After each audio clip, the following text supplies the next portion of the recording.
No, I didn't know for sure. I thought I saw it, but there's no telling.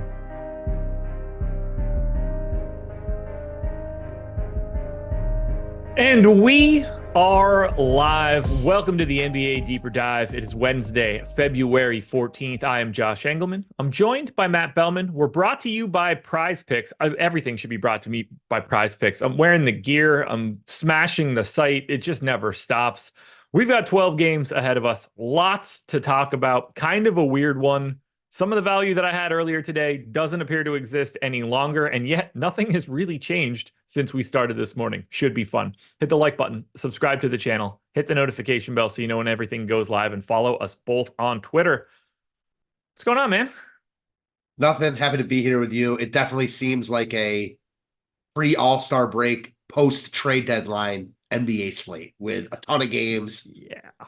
And it just is what it is. I think that there are some nice talking points just in terms of guys getting a ton of ownership with, similar, if, maybe a little bit less projected pivots in the same price range. There's so many, you see one person with ownership, you're going to find five people around them. Ignoring the crazy value that you obviously cannot get away from today.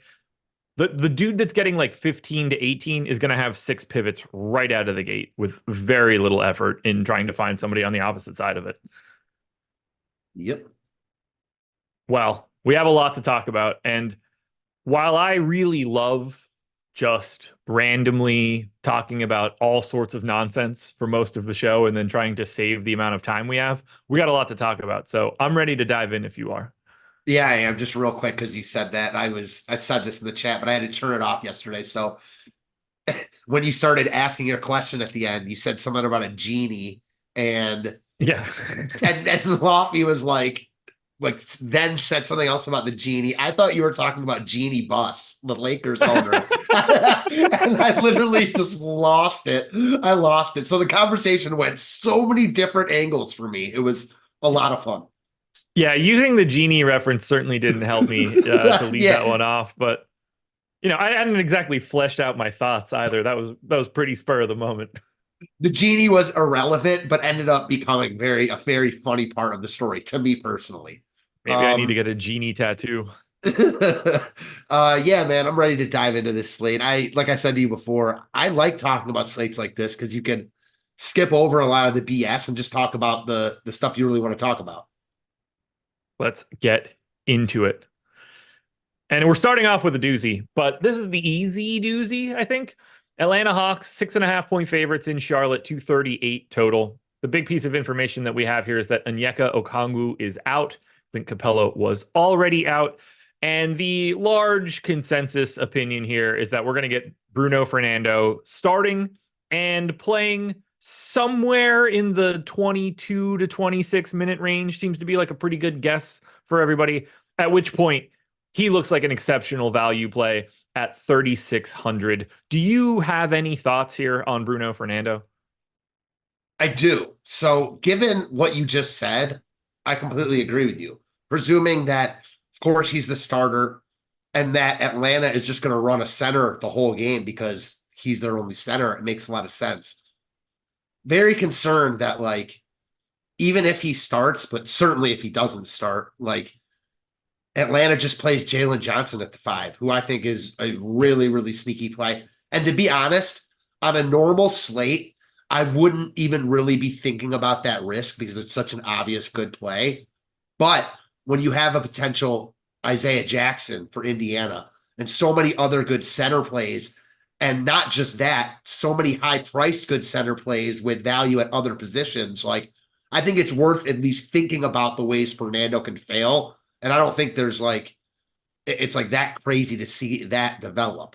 That said, NBA is a very projectable sport. I'm going to follow the projections. I don't play a ton of lineups, so I'm probably just going to play him unless we get that Isaiah Jackson is starting news. Yeah. It's so hard to get away from that value, but it does scare me a little more than most 3,600 guys, to be honest. The only thing that really scares me is the amount of minutes that he can actually play, because we saw him be Yes. limited recently. He's not exactly a part of the rotation regularly. Because if he's going to, if you know he's going to get 24 minutes today, then you're just like, well, shit, he's 3,600. He scores a fantasy point per minute at a minimum in this sort of spot. Like, Such a you good start to feel spot. amazing. But then it's just like, okay, what if he doesn't even, like, if he doesn't start, we'll have that information. But he could just play 16 minutes and they play Jalen Johnson, the full bore at the 5, because it's the Charlotte Hornets on the opposite side. Yeah, I really like the Jalen Johnson pivot off of Fernando. Not saying you can't play them both together, but if I'm not playing Fernando, I definitely want Jalen Johnson because that's the most likely scenario of Fernando not getting there. Everything said about that, it's such a good spot against Charlotte. Like, Yeah. even if he only plays 17 minutes, he could still be fine at 3,600. Like, on this slate, that's where you probably would rather have gone elsewhere. But Yeah. also at that point, it's probably more about the other guys in your lineup than Fernando's like 24 killing you. Like, what you're really, like, you're hoping he gets to 30. You can, like, Right. kind of chalk that up to a victory. If he plays 22 minutes to get 30 fantasy points, that's 1.36 fantasy points per minute. That's like the same rate that Trey scores at normally. So it doesn't take this like outlier performance for him to get to where you want him to be. What you're really then trying to dodge are like the 80 to 90 point days out of Sabonis, AD, Jokic, insert 10 other centers here at this point. But on a point per dollar basis, you're not going to find much better, and you're probably locking him right into a cash game. I do think that based on what you just said, spending up on two centers is interesting in GPPs. You're just going to give up a lot of projection doing so. Yeah. So you already mentioned Jalen Johnson. Do you like anything else from Atlanta? I think Atlanta looks good as a whole here. Like, on a Yeah. lot of slates, they'd be priorities. They're not here because there's so many good spots. Murray's too cheap. Tough to get to him at 7,600, just a weird price range. I always like Trey Young, and if we're spending down on centers, easy to spend up at guard. Another one of these guys that's pretty easy to get different with without sacrificing any upside. I love guys like that. Give me any Atlanta that I can get. That said, the only priority as of right now are Fernando and then to a lesser extent, Jalen Johnson. Now, on the opposite side for the Hornets, we have decent chunk of ownership coming into Trey Mann. Miles Bridges continues to grab a little bit of love. What do you want to do here with newly minted Charlotte Hornets point guard Trey Mann? I like him here. The ownership's there. I mean, he's really been filling up the box score since he's arrived in Charlotte. Like, I don't know. It's tough because to me, it's like an awkward price point because there's so much value. The obvious build just seems very stars and scrubby, and he doesn't fit that. I ended up getting to 40% of him, which makes me a little nervous. The optimal rate, he's a little bit of a negative leverage play, but still 20% optimal, which does stand out to me a little bit. There's like a slight twinge of nerves that Nick Smith is available today and isn't with the G League team. Not that I think he immediately like impacts Trey Mann, but it's just another guard where they're not married to Trey Mann in this scenario yet. So they want that to be Micic for a little bit, and they think Nick Smith looks a little bit better playing next to Micic. Like, that could just happen. So it scares me a little bit to get there, but if they're going to keep trotting him out for 30 minutes or more, he's going to look good until that price rebounds. So a couple things on basically everything you said. One, the tool's just updated. His optimal percentage is down to 14%. I don't know if that changes anything for you. I'll rerun everything Okay. now. Yeah. So, but your other points are very well taken. So they're certainly not married to Trey Mann. Nick Smith is their first round pick this year, so I'm sure they would rather see him develop. That said, Mann is probably the better NBA player right now. He's played well for them so far. They're 2-0 since these guys have arrived. Like, I think he's going to play until like he doesn't deserve to play, and that may never happen. Probably happens when LaMelo Ball comes back, if LaMelo Ball comes back, but that's another story for a different day. He looks good here. This is one where like I don't think there's any guy 5K I'd want to pivot off of him to go to. I just don't think I'll get to that price point. Do you know what I mean? Yeah. We're so naturally going to be at the absolute bottom and the absolute top so much that you start filling in a very different way. So he becomes a fine option. And I might rerun this now and with ownership changes and stuff, just find out that I have a significantly smaller amount. of man than I did before. What about Bridges? Another one, like tough positionality and price point, because he is one where if you roster him, you're giving up one of the value pieces and you're spending up there. So you have to find value somewhere else. I think it's definitely another case of if you play Bridges, I think you're giving up projection points in your lineup as a whole. That said, we know Bridges has upside here. So I don't mind the play. I mean, it's certainly a good spot. This game should be high scoring, fast paced. Charlotte's looked better since they've made these moves for whatever it's worth. I mean, I'm not buying it, but who knows if it lasts one more night, Yeah. Against a really, really soft Bruno Fernando led Hawks front court. Like, it's a good spot for Charlotte. Yeah, it really is. Like, Atlanta's a terrible defense. Oh, wow. So I was going to say the only guy that I could even think about that I would pivot Trey Mann would be Jalen Suggs. Okay. Jalen Suggs out. Well, that is a pretty big change. Yeah, because I wrote up Cole Anthony. He was the number one leverage play in our tools. And now he's like a lock because now he's the number one play, not leverage play. Even with all this value, he is the number one play on the slate. I would imagine that's true. Assuming you put him in for like 28 minutes, he's going to look better than Bruno Fernando. They'll look similar. I'll say that. One's a point guard, one's a center, though. That's a massive that unlocks your ability to get to those top centers so much more. I think what it does is really, I like this because it spreads out ownership even more. Let's see. I'm just gonna, just hypothetically speaking, if I give Cole Anthony 28 minutes without any other changes, 27 fantasy points in 28 minutes. Yeah, he's gonna blow him out of the water because of that position. Yeah. He's about to be 40 something, 50 something percent owned. If Bruno Fernando is 52, I don't think Cole Anthony is going to be any different than 50. Or we're bringing him and Jovic and like Keontae George, like it all kind of just sinks everybody into like the low 40s or something. But he is now an actual priority that we will be getting to in the next game. Did you have anybody else from Charlotte? No, but I actually think he eats like all the Keontae George ownership. He's going to eat a decent chunk of it, assuming he starts. And even if he doesn't start, like you're still getting, 24 minutes or whatever of him off the bench, and he is still a 15%er type dude. If he doesn't start, I still think he gets ownership, but if he starts, he'll be like 60 to 80% in high stakes stuff. He will be massively owned in those situations. And did you have anything else for Charlotte? Any Grant Williams, Nick Richards, any of those guys? No, but just side note, it's so funny because just thinking about those type plays and like the higher stakes tournaments, like you just want to play those plays. You just don't even want to think about it and just play them and move on. That said, on any given night, DFS is all about luck. So when you think about high owned plays that are going to be even higher owned in those tournaments, it's like there is merit in fading them. It's interesting to think about both sides of it, if you get what I'm saying. I do. And we're about to get to that Orlando piece right now. New York Knicks, 3.5-point dogs in Orlando, 212 total. 1.5% ownership to Jalen Brunson and Josh Hart. 4% optimal to Jalen Brunson is the high mark. This is the lowest total game on the slate. And if we're just going based on our ownership, the New York Knicks have the second lowest amount of aggregate ownership at 5%, 1 percentage point higher than the Nets at 4%. Do you like anything from New York? No.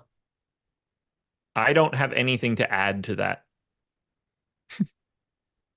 So New York looks awful here. I mean, they'll be owned in like the $15 because everyone's owned.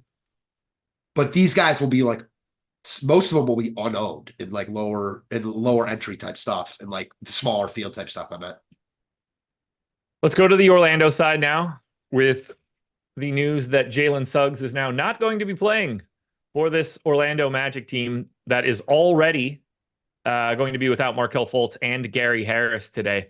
The Gary Harris piece actually is probably the one that like really cements Cole Anthony for like probably being a part of everything that's happening here. But I mean, Suggs was about to look like a decent enough play today. That has now gone by the wayside. For the rest of Orlando, we didn't have really any ownership coming into these guys. Banchero, Franz, in and around that like 4 or 5% range. Seems like Cole Anthony is now front and center. Is anybody else interesting? Anthony Black, Caleb Houston, Isaac, Ingles. I mean, we got a lot of 3K dudes on the Magic today. Yeah, I still don't think those guys look as good as the other value. Doesn't mean that one of them won't get there, but if our tools say differently, then maybe I'll think differently. But as of now, no, to me. The one guy that personally I think, gets probably the second biggest benefit outside of Suggs is Wagner. Just because he'll probably play a little bit more, certainly have the ball in his hands more. And I know he wasn't good last night, but he had been really good at this price point. So again, tough price point to get to, but I think that there's definitely, ways to play a couple guys in the mid tier. It's certainly not a slate you want to go all mid tier, but the Jalen Johnsons, Wagners of the world, I like those guys. I'm trying to figure out what I'm doing with the rest of these minutes for these guys. It is slim pickings for a lot of it, which is interesting. But yeah, I went to 28 on Cole Anthony. You're obviously going to get probably a pretty decent chunk of Anthony Black, probably a decent enough chunk of someone like Caleb Houston. But if you go 28 to Cole Anthony, he is, to me, probably the best play on the slate. So I was just about to say, as of now, yes, I agree. He surpasses Fernando. But if Turner's out, I think Isaiah Jackson passes him. Oh. I know the positionality, but like you get Isaiah. Not that he's not an incredible play. He's also then a better play than Bruno Fernando. For me, he is for sure. So like I want that to happen because I would much rather play Isaiah Jackson than Fernando personally. This is I got 54% of Cole Anthony on the run that I just did. The moment he came out, I was able to hit it with the new projection and get to him. I didn't really get to anything else, though, here from the rest of Orlando. I doubt that, like, Anthony Black is awful on a per minute basis. Caleb Houston is awful on a per minute basis. Chuma Okeke is awful on a per minute basis. Cole Anthony's like a 0.95 guy. And even if you want to say 26 minutes at 0.95, call it 25 fantasy points, he's 3,700. That's still 6.7x his salary. He's going to be 40+% owned without question. Should be higher in my eyes. So his average salary this year is like 5,600, 5,650, something like that. He's 2K cheaper than that. And I get that. That was like when he was in a different role with guys out. Well, guys are out tonight. So I think you just play Anthony and move on. I don't even think it's close. And I'm with you. Like, I think that even if Jackson becomes the starter, you can make the case just because of the positionality that Anthony's just the best play on the slate still. Well, in that case, if you get Jackson, it's like, oh, well, Bruno Fernando is now a pivot to Isaiah Jackson, whereas at 3,700, Cole Anthony doesn't have one. There is no alternative Cole Anthony option. Like, kind of Keontae George, but the price difference there is enough that it's not like an apples to apples comparison. You're also able to use those guys even in more spots than the center option too. Yeah, no, you're right about that. Do you think that if Jackson becomes the starter, he'll end up being higher owned than Fernando? Yeah. Then I hate that. I don't think you're wrong. Because I think we're just projecting Isaiah Jackson for more minutes than Fernando. It's funny now. Like if we get that news, then all of a sudden, like Fernando intrigues me in tournaments because people are just going to bail on him for Cole Anthony and Jackson. It's not that he's become any worse in play. Anthony Black, Caleb Houston, Franz Wagner, Banchero, Carter Jr. That's the starting lineup, which is not at all like shocking me. No. They tend to leave Anthony on the bench, but Always. even at 26 minutes, I still think he looks good.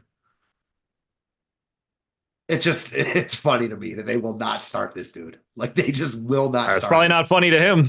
No, it's definitely not funny to him. Although I'm sure that this is something that they've at least talked about with him. I'd hope. Yeah. Even in 26 minutes, I still think we're talking about a 40% owned guy. Yeah, I still think he looks really good.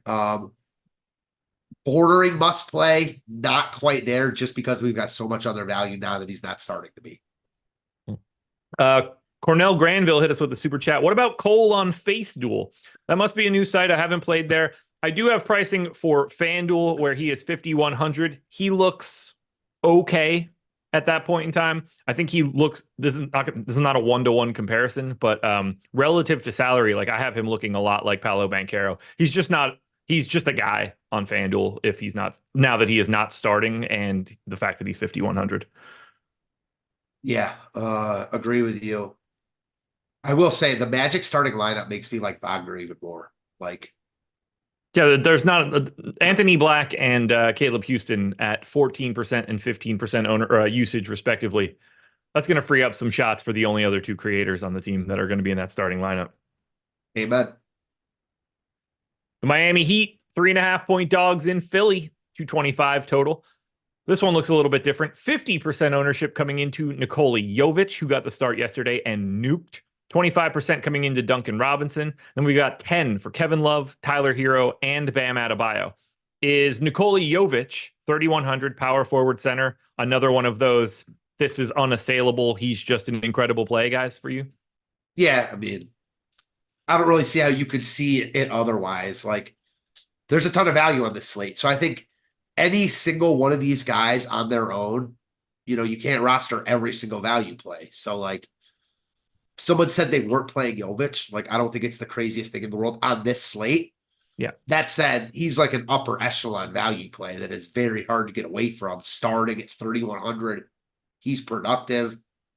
He was so good yesterday. He played more because of it. I don't expect that. No. You don't need that at 3,100. So I think you just play him and move on. I think it's pretty easy. That power forward eligibility is tough to ignore. 45% optimal, 50% owned. He's arguably the best play on the slate. It's somewhere in that neighborhood. I had 94% coming out of this run. It's just too easy. And yeah, like in pretty much every lineup you're making, if we're saying we get Isaiah Jackson and we get Bruno Fernando and we have the value on Cole Anthony and Keontae George and Jovic, like you're probably leaving one or two of those guys out of most builds because you just like you're not trying to leave $9,000 on the table. This isn't a showdown slate.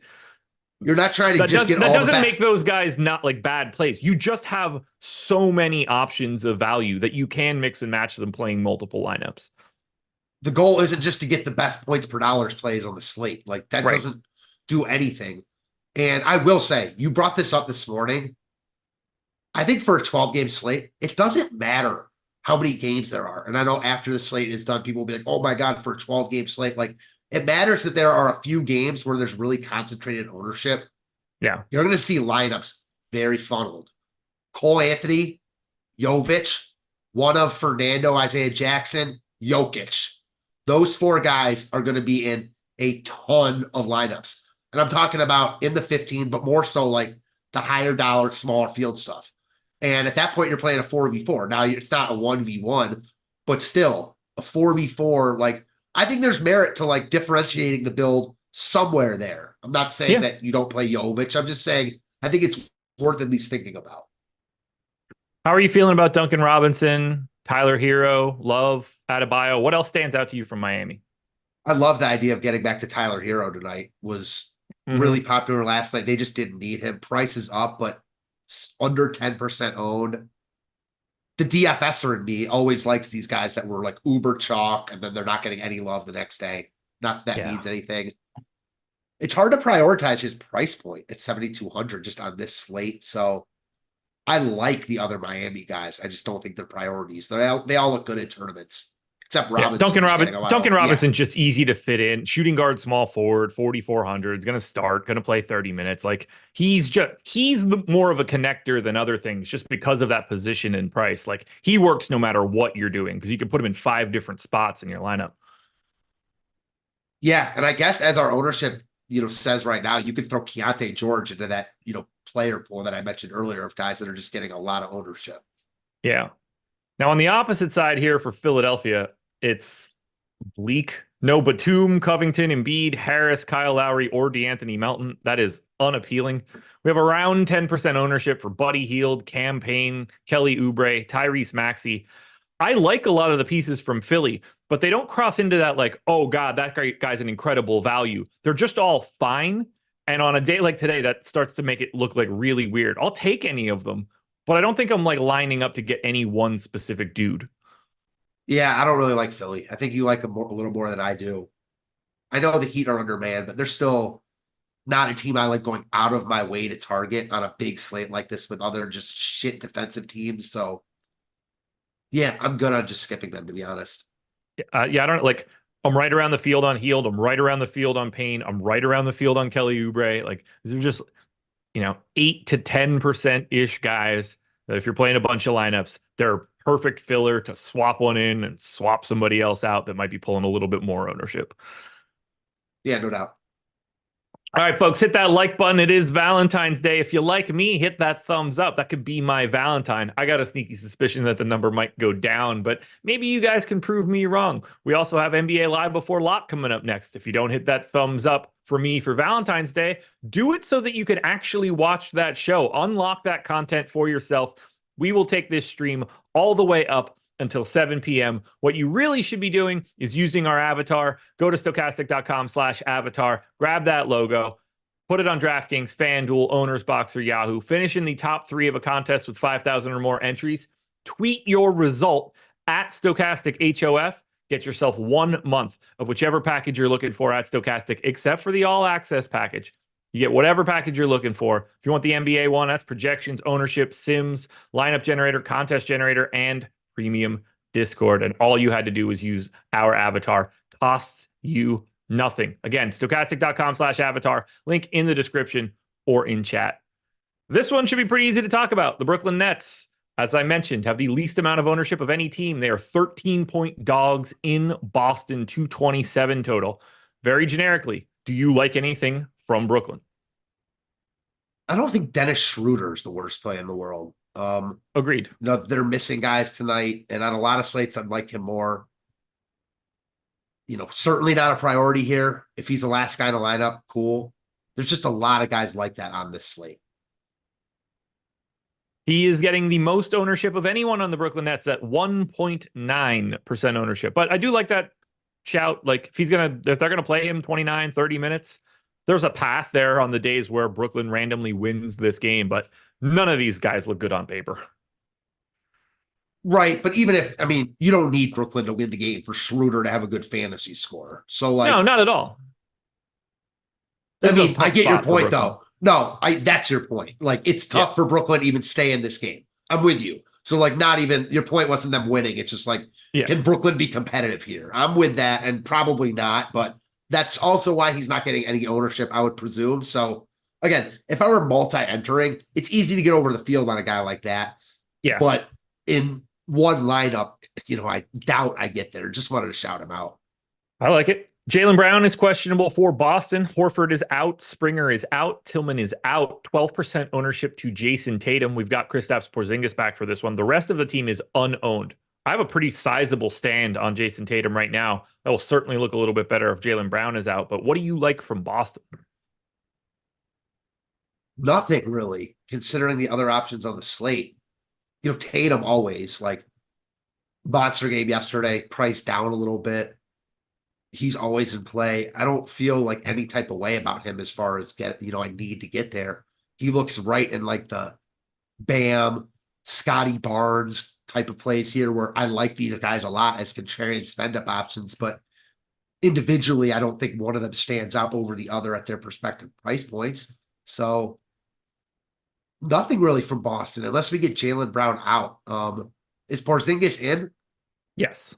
Okay. So, I think that was huge for Tatum yesterday, having Porzingis out.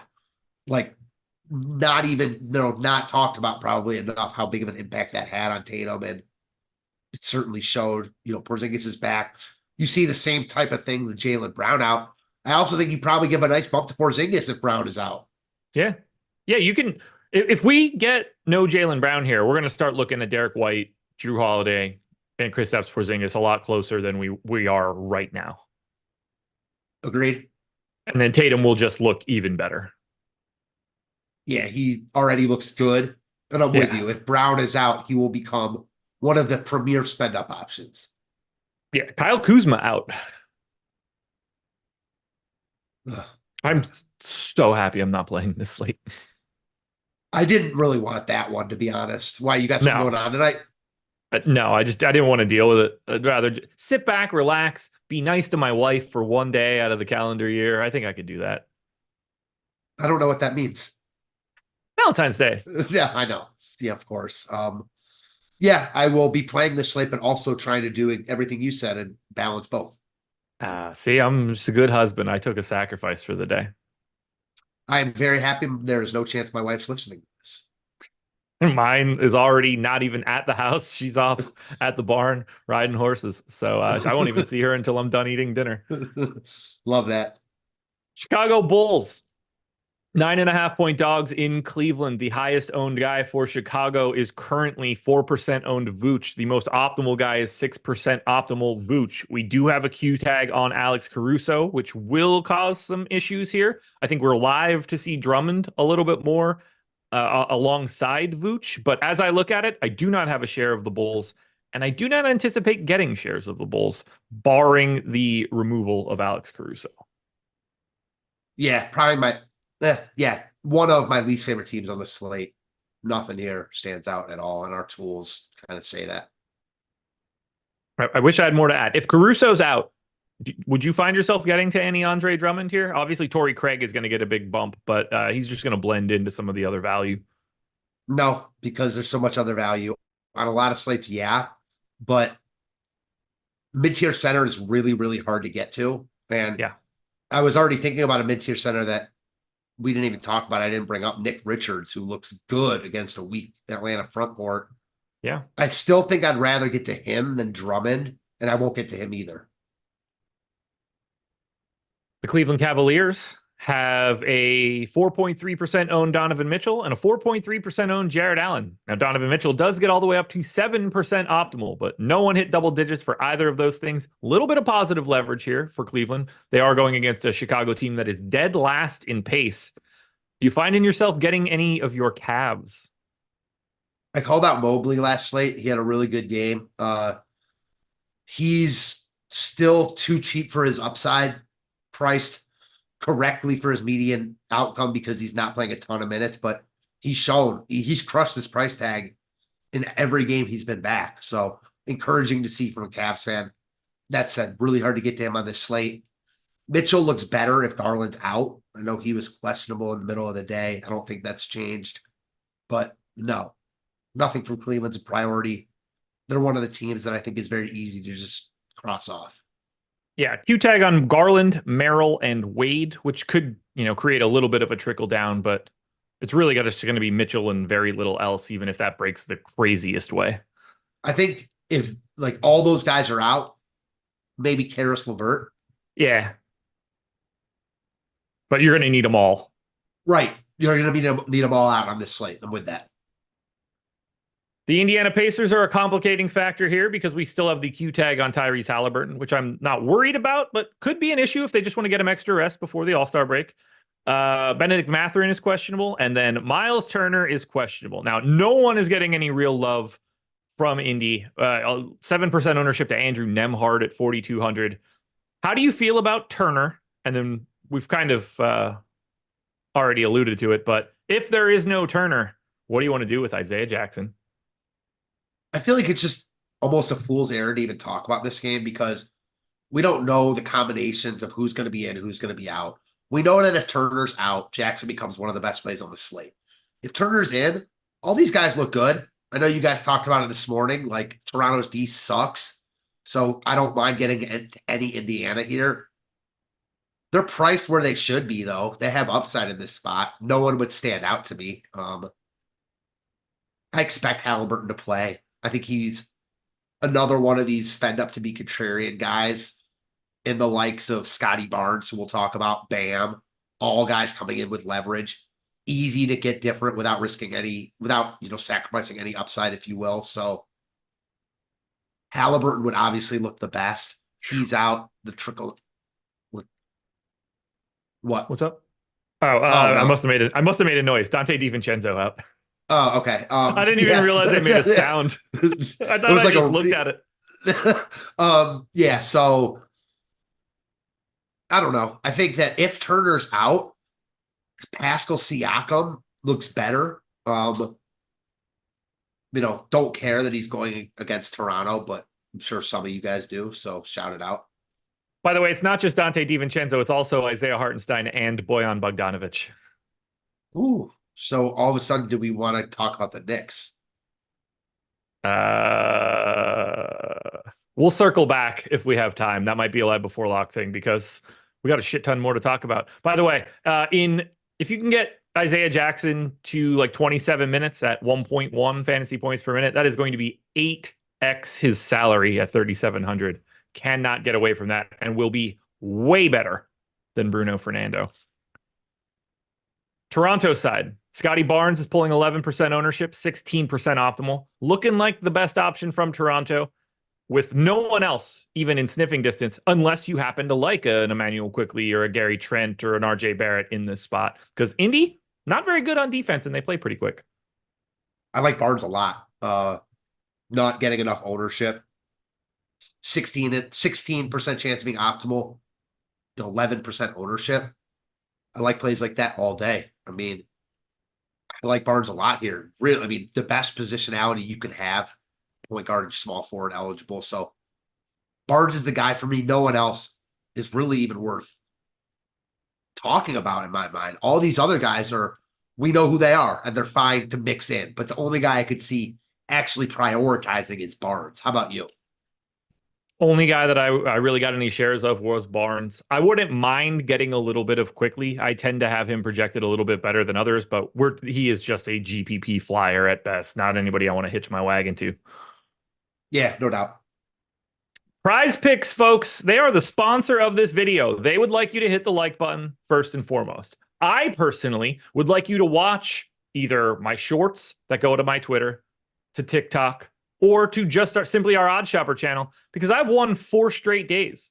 And I have smashed this entire NBA season on Prize Picks. You could have a lot more money if you're just simply tailing those plays. But for now, we just want you to sign up. There's a link in the description or in chat. You get 1 month of Odd Shopper Premium and a $100 deposit match bonus when you sign up at Prize Picks. I'm handing out picks every day. You're getting that month of Odd Shopper, which is going to give you a market-based approach to either beating the sports books or the other pick'em sites. We give you expected value and expected win rate calculations. We have it all detailed for you. Immediate one click directly to where you want to be so you can get that line and take advantage as fast as you can. I'm using it constantly. It's a fantastic tool. I can't wait to start using Odd Shopper on the sports betting side. 1 more month for me. But for now, I'm going to continue to own the Prize Picks streets. I'm dripping in Prize Picks gear right now. And they sent that to me before they realized how awesome I was. I can't imagine what they're going to send me after this hot run continues. I know Jordan has way more money in his pocket right now by tailing this genius. So join me in dominating Prize Picks by signing up using the link in the description. That's a great sell of myself there. Houston Rockets. 3-point favorites in Memphis, 218 total. Getting some ownership here. Amen Thompson, 20% owned. Pretty sizable negative leverage. And we got Jabari Smith around 10% owned. Single digits for Holiday, Şengün, Brooks, Jalen Green after that. How do you see Amen Thompson? Because I find him to be very difficult to want to get at 20% ownership. I think it's the shooting guard eligibility. That's all it is. Like, that's why the ownership's there. People certainly aren't getting their point guard with Cole Anthony, Keontae George, and Trey Mann projected to be all very high owned. So I get plugging him in at shooting guard, but as always, I don't really care about the ownership of one player, and I don't mind playing Amen Thompson, but certainly don't have to play him either. I think there's definitely pivots. Another one, kind of like Mann for me. If I have 6,500 left, as a shooting guard, probably play Amen Thompson. I just don't know if that's a price point I'm going to get to. So I didn't get a single share, and apologies for having to do 2 things at once. I just poured my coffee all over my desk. So I'm sopping that up. as we're doing this. I didn't get a single share. It's that 21% ownership. It's just, if you're trying to dodge any real ownership on today's slate, I think he's the first guy that I choose to, like, if you build a chalky, let's say you try to build the chalkiest lineup you can get to, and Amon Thompson is in that lineup, and you just want to make 2 or 3 pivots, he's exactly where I'm starting based on that negative leverage. Not that he doesn't look like a good play, but I would just happily pivot to anyone else on Houston as a different piece if I really needed to against this garbage Memphis team. I don't disagree with you, but in that same vein, Keontae George even more negatively leveraged. So I think he would be the guy I'm most apt to get away from. I know the price point's different, but Ahmed Thompson is at least shooting guard eligible. So I think that balances out the price point personally. I think we're going to start seeing that Keontae George ownership come down now that we have a little bit more news sneaking in too, especially after the Knicks just dropped a bomb on us. True. I wonder what do you think offhand that does? I started putting in minutes for everybody, and I only got to 198. So I had 40 more to go before I got to Charlie Brown and Jacob Toppin and Malachi Flynn. Like the Brunson Hart, Achua, Miles McBride, Jericho Sims guys. Like it's pretty easy to just throw a shit ton of minutes at them. None of them look all that good. Does this become such a bad spot? I mean, I think the most obvious play to get to today now is going to be like Alec Burks for the Knicks. I mean, not like for the slate. Yeah, I see that. He's gonna have to play like 30 minutes, right? It's funny. I was just thinking about this, and then I also thought about how the All-Star break's coming up. After the All-Star break, presuming that all these injuries they have tonight are minor and they get Randall back, the Knicks are going to be the most unplayable team like in DFS history because they played so well with those guys out that all of their price tags, like literally all of them, 1 through 10, they're going to be 7,500 or above. Well, and the real interesting part will be once those prices stabilize and someone misses, whoever they're slotting into that spot is going to be underpriced for this role and just get like Tibbs starter minutes, and he's just going to be like straight jammed chalk. Yeah, for sure. I mean, that's kind of like one of those cycles, rinse and repeat, right? Yeah. Shout out Guitar Man for handing out 10 gifted subs to YouTube chat. You always love to see that. Let's hop over to Memphis. This has completely changed for me in a negative way. You sent me the DM earlier asking about Lamar Stevens. I don't have any idea who this team is going to play today other than Jaren Jackson and Vince Williams. Jackson's the only guy that's getting any ownership right now. The consensus seems to be Lamar Stevens not really getting enough minutes to play, but I think this is mostly a function of all of us in the DFS industry having no idea. Are we projecting? Because if we look at Memphis's injury report for today, this is the problem. Q-tag Derrick Rose, Q-tag Zaire Williams. That Q-tag on Zaire Williams is very important for what we're doing here, but if you're confident in knowing if they play Lamar Stevens, Trey Jamison, Yuta Watanabe, are they going to go G.G. Jackson, Jacob Gilliard? Like, they have all of these dudes that are, Rose is going to get 15 minutes. They have a lot of interchangeable pieces, and we don't know what their priorities are. What if they just don't want to play Trey Jamison anymore? Why would they care what he does? Do they go to Watanabe? Do they go to Lamar Stevens for more minutes? If Zaire Williams is out, what does that trickle-down effect look like? I just don't have any confidence in who's actually playing besides Vince Williams, Jaren Jackson, and to a slightly lesser extent, Santi Aldama. I feel like I have more confidence in G.G. Jackson playing than you do because all these other guys are also ran in the NBA. Lamar Stevens, Watanabe, they just signed G.G. Jackson to like a real contract. I think they want to. Hey, why did he miss that last game, by the way? Yeah, fair. Like fair. Like again, that's in the back pocket, so we don't know about that. Maybe he just doesn't play again tonight, and we don't know. Maybe he plays less tonight.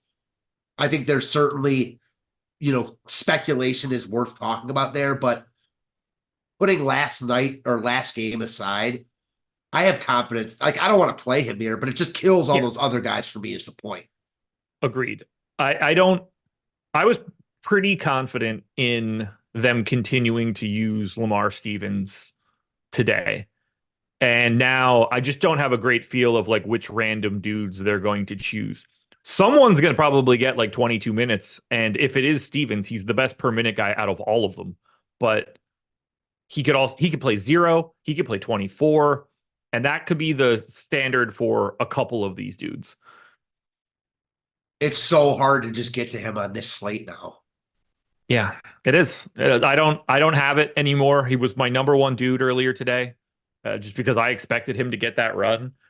Then I started plotting out these rotations again, taking a peek around the industry, and it was just like, one site might have somebody for 18, and another site has them for 4, and I was just like, what are we doing here? And then I started counting all the guys that were getting projected, and it was just coming up with this like giant 15-minute aggregate average.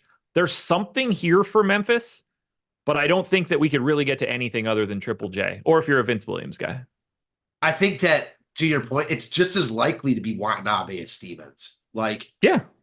just because, yeah, Stevens might be a little bit more productive from a fantasy perspective, but I mean, it's Lamar Stevens versus Watanabe. Like, who the hell knows? So, yeah, I'm with you. Until we see someone emerge there, which probably will never happen. None of these guys are good enough to emerge as like being the guy. So who's ever playing well that night will get more run. I mean, that's just how it's going to work. There's a reason all of these guys are now on the Grizzlies. Right, exactly. Like they were sent off as pieces that just had to be dealt. Do you like Triple J? I feel like you like him pretty much consistently more than I do these days, but I understand it. I probably won't play him as someone playing minimal lineups, but I wouldn't like X him out of the field if I were multi-entering. I'd probably be right at the 10% he's owned. Well, I thought we had a very easy Washington Wizards team to talk about. They're 13-point dogs against the Pelicans, but they ruined everything by ruling Kyle Kuzma out for today. What does that do for you for Washington? Do we start to find somebody interesting for today? Does that become Denny Avdia? Does that become Corey Kispert? Does that become, I don't know who, because this team sucks? I mean, I'm guessing Avdi is going to soak up a lot of this at the 4, and we're going to start opening up like 2 and 3 minutes. I hate it. I worry about this spot for Washington. I mean, say what you will about Kyle Kuzma, but he is clearly their best offensive player. Yeah. And already a not good spot. This team sucks. I know they looked good in Dallas last game, but I don't care. This team is awful. On a lot of slates, I think you'd really have to look at these guys, and I think that they're now in play. But I don't think they look better than all the other value we have. And it's kind of like you said earlier. If you're playing Jovic and you're playing Cole Anthony and Fernando, it's not even just that those guys are cheap. You only have 5 roster spots to play with. Like, I think that Avia's in play, but like definitely not a priority in this spot. I'm trying to think about if this game's competitive. Like, who is keeping Washington in this game? Oh, you know the answer. That's not Jordan. It's never Jordan Poole. It's never Jordan. It's never Jordan Poole. Denny? Yeah, I mean, honestly, it's a combination of probably all of them. Tyus Jones, Poole, but I think it's more a case of Bagley. Yeah, Bagley is. I feel like this is a perfect Bagley goes for 50 night because no one's playing him and it's Marvin Bagley, but I won't play him because it's Marvin Bagley. So yeah, I think you can now make GBP cases for all these guys, but no one's like, I need them at all. Avdi has scored north of 20 real points in 4 out of his last 5. I mean, 6,400 on a slate with such good value and so many good spend up options. Like, and personally, this is just me. I like Wagner and Jalen Johnson more than Avdia, who are both in basically the same price tier. I'm with you. I think Bagley is the first guy I look at, but we are obviously inundated with center options, so it's really hard for him to separate himself from the rest of the pack. He'll be unowned. Like, he's a guy where if you play Bagley, it really doesn't matter who else you play with him, because at that point, if I'm playing a guy like Bagley on this slate, give me all the chalk with him. On the Pels side, they've got the benefit of a matchup against the Washington Wizards, and they don't have Kyle Kuzma. That's a thing. Around 10% ownership to BI, around 15 to Zion, who is questionable. Not much coming into CJ. And then Herb Jones looking a little bit more interesting. He's been playing a couple extra minutes as of late. What are you liking here for the Pels? Because obviously, incredible spot. Great spot. I think each and every one of them has GPP upside, but individually they don't stand out. And I worry about the blowout here for sure. If you get a competitive game and all of a sudden, Washington plays like they did against Dallas, then I think a couple guys could get there. But on this slate, it's really hard to say I'd love any of these guys more than other guys in their price point.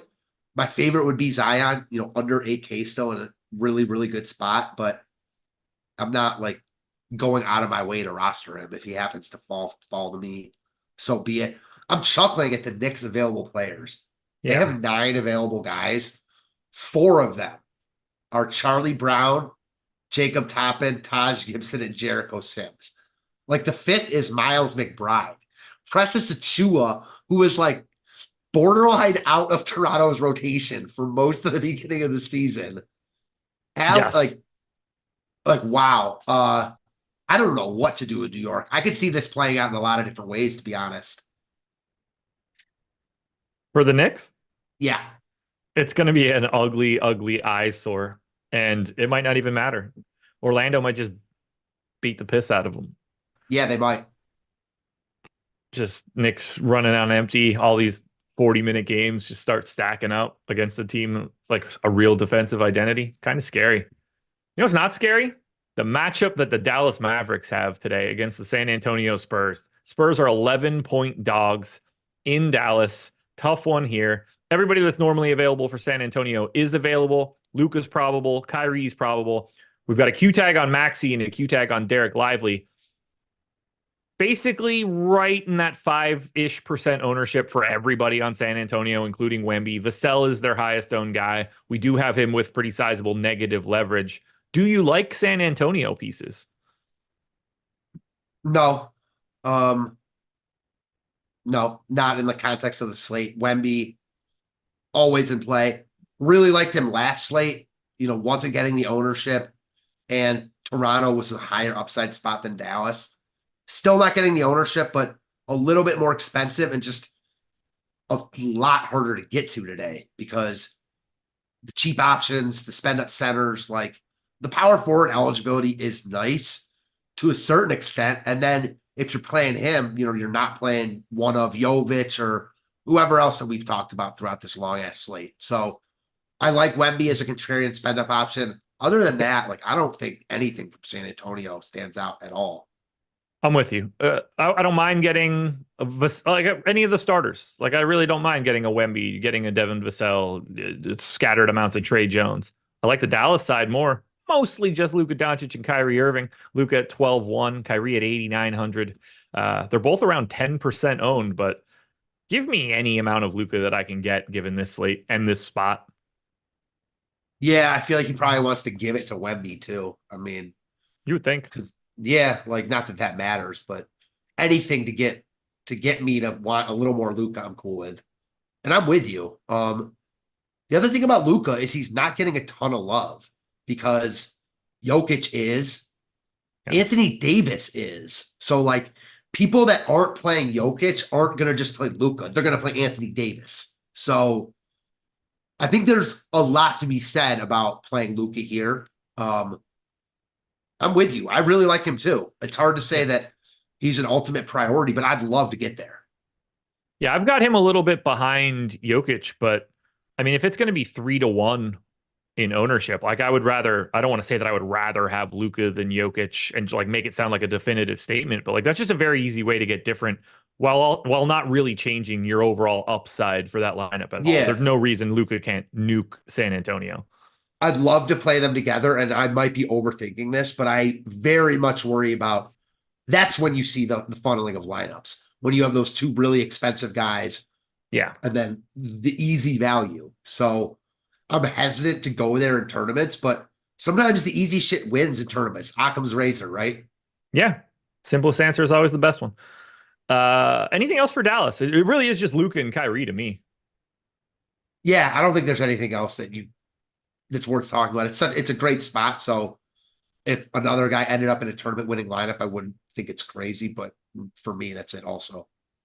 Keep hitting that like button, folks. 2,000 people here, 300 likes. Sacramento Kings in a horrific spot. 5.5-point dogs in Denver. Sacramento is on the back-to-back. We got massive games out of Fox and Sabonis last night. Sabonis was just absolutely insane. Although today, I find it very difficult to want to play anything from the Kings. Going to elevation on a back-to-back is just bad business.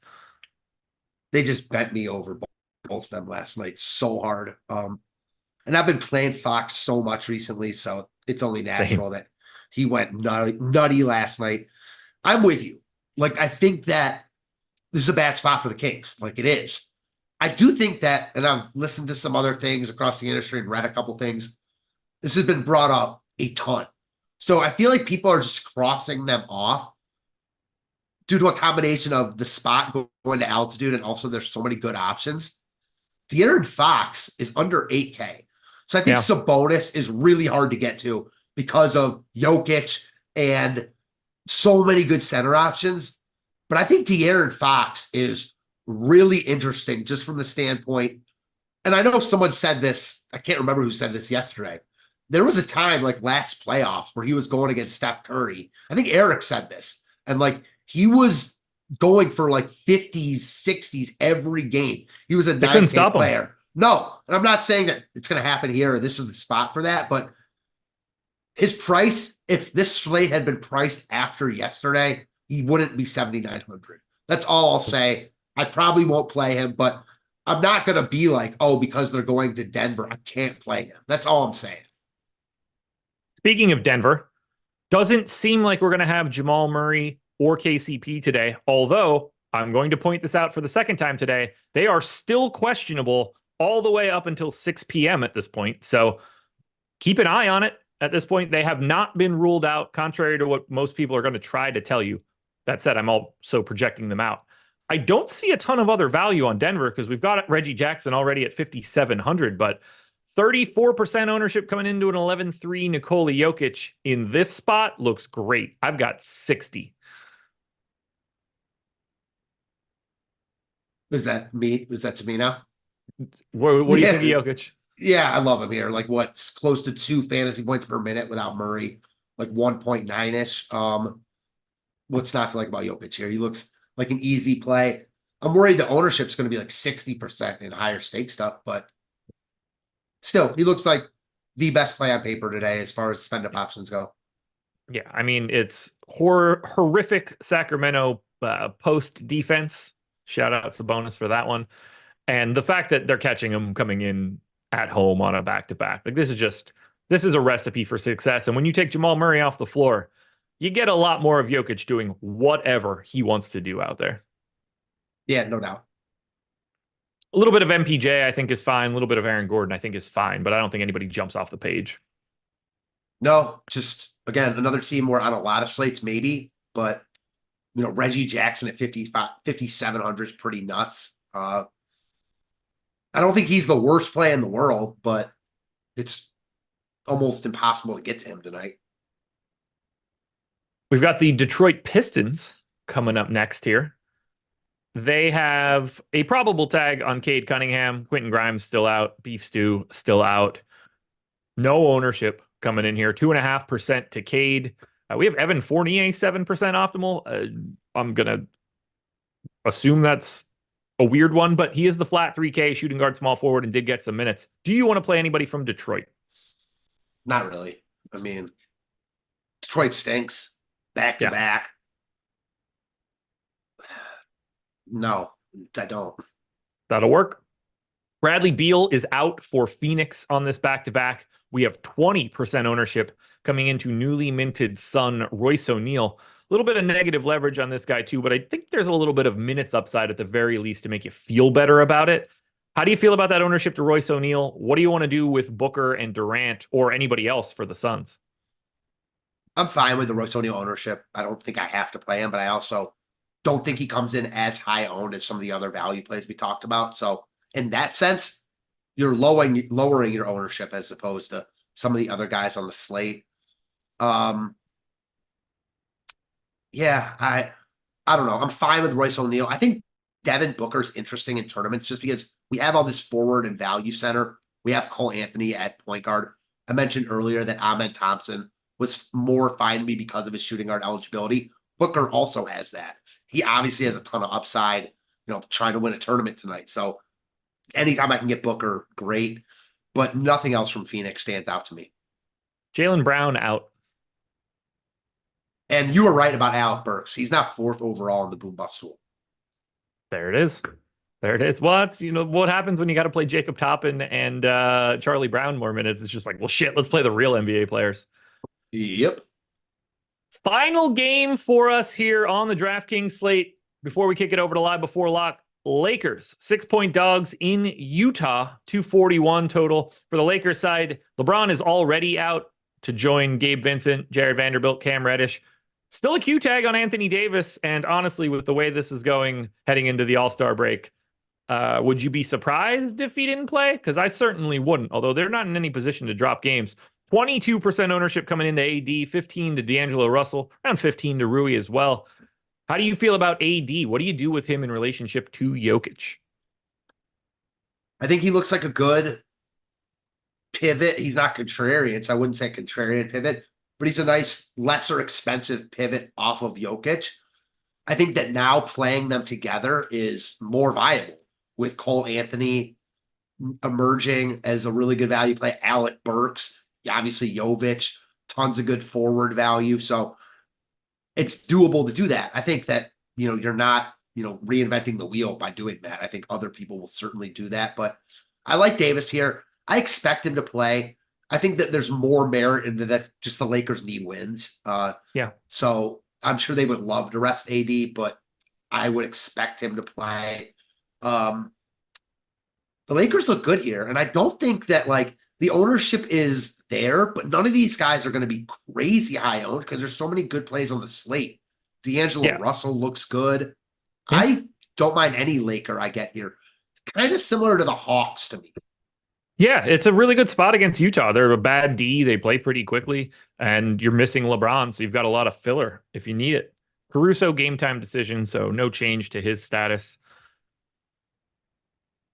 Keontae George is 36% owned, one of the highest owned guys coming into this show. That'll wiggle around a little bit after all the news we've got, but one of the biggest negative leverage plays that we had also.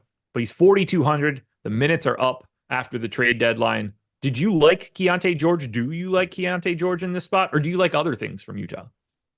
I like Keontae George. I think the ownership is crazy. Yeah. I don't see it coming in that high. I just don't. With Cole Anthony, with Trey Mann, is he really going to be higher owned than Trey Mann? Probably, right? Similar, yes, similar minutes, but you're getting $800 savings. He will be, most likely, because that's what the projections say. And just because I feel like that's wrong doesn't mean anything. But I do think it seems fishy to me. So I wouldn't play Keontae George at this ownership just because I think there's better plays that are cheaper than him. But I'm skeptical that ownership stays. Yeah. Utah's another one of these teams. They look good to me, but there's a lot of guys on Utah that I think you could play. The only one that stands out even remotely is George. I like Markkanen as a GPP dude today at no ownership, 8,200, just as a, guy to be a little bit different in large field that can go out there and hang a number. But the rest of these guys, they work as good filler, whether that's Clarkson or Walker Kessler. I don't mind getting to anything. I think Keontae George is very clearly the best play from Utah, but that ownership is a little healthy. Yeah, I think George really works in those Jokic Davis lineups. Yeah. Not only because you get more flexibility if something happens with Davis being out, but all of a sudden then you need the guard value, and you're not playing Fernando in that case. All of a sudden, if we get Isaiah Jackson starting, I think that's the slate breaking news that we're waiting for is Miles Turner. It will really make things crazy for today, but we just ran through 12 games and we have NBA Live Before Lock coming up next. Did you want to add anything else for this slate before we get out of here? No, when you're having fun, time flies. Guys, enjoy the rest of the night. I'm going to assume, I haven't confirmed this, but I think I'm correct here. I don't think there's a deeper dive tonight, so you'll get me for the strategy show tomorrow, but that will be it. So if I don't see you guys again, if you're normally just a deeper dive person, Enjoy your All-Star break, everybody. Live Before Lock coming up next.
Oh shit.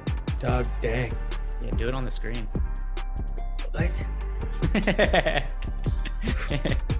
What is happening, everybody? Welcome to another NBA Live Before Lock. And listen, we've got stuff to talk about today. There's 12 games. We're getting players ruled out every 2-3 minutes. And it's not just like a player gets ruled out. It's like the Knicks are ruling out players that are very significant, where it totally changes everything we're getting to on the entire slate. So strap in, guys. Going to be a good one. Like the video. Subscribe to the YouTube channel. We're sponsored by Prize Picks today. We'll talk more about them as we go. Eric, what's happened with you, my man? And also, how are you feeling about tonight's slate? First, like the last full slate before the All-Star break.